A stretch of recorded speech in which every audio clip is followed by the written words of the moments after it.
Surat circuit house ખાતે અખિલ ભારતીય રાષ્ટ્રીય કોંગ્રેસ દ્વારા સમગ્ર ગુજરાત રાજ્યમાં ચાલતા સંગઠન સર્જન અભિયાનના ભાગરૂપે સુરત શહેર કોંગ્રેસ દ્વારા આવનારા દિવસોમાં સુરત શહેર કોંગ્રેસની સંગઠનાત્મક પ્રવૃત્તિઓ અને સંગઠન માળખામાં કરવામાં આવનાર નિમણૂકો માટેની વિસ્તૃત માહિતી માટે પત્રકાર પરિષદનું આયોજન કરવામાં આવ્યું હતું। ગુજરાત પ્રદેશ કોંગ્રેસના પ્રવક્તા શ્રી નૈશદ દેસાઈ, સુરત શહેર કોંગ્રેસ પ્રમુખ શ્રી વિપુલ ઉધનાવાડા, સુરત શહેર કોંગ્રેસ પ્રવક્તા શ્રી કિરણ રાયકા, આઈવાયસીના કોઓર્ડિનેટર શ્રી કાશિફ ઉસ્માની હાજર રહ્યા હતા।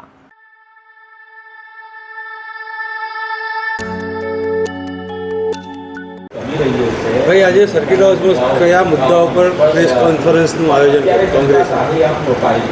આજે અમારા ઓલ ઇન્ડિયા કોંગ્રેસ સમિતિના પ્રમુખ શ્રી મલ્લિકાર્જુન ખરગે સાહેબ, અમારા રાષ્ટ્રીય નેતા અને સંસદના વિરોધ પક્ષના નેતા એવા રાહુલ ગાંધીજીના એક સંગઠન સૂજન અભિયાન હેઠળ સુરત શહેરની અંદર વોર્ડ સમિતિ, શહેર સમિતિની અંદર લોકોને લોકતાંત્રિક પ્રક્રિયાથી જોડવા, એમને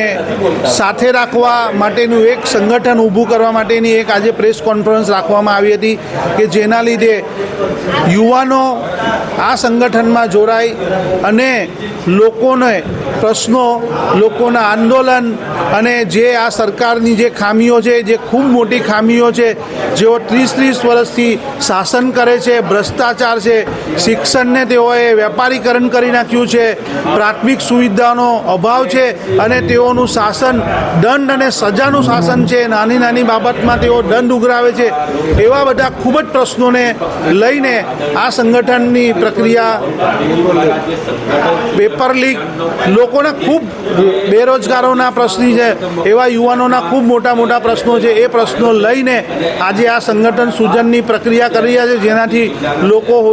યુવાનો હોદ્દેદાર બને અને કોંગ્રેસનું પક્ષ સંગઠન મજબૂત બને અને લોકોને ન્યાય માટેનું આંદોલન ઊભું થાય, એ બાબતસરની આ પ્રેસ કોન્ફરન્સ રાખવામાં આવી હતી।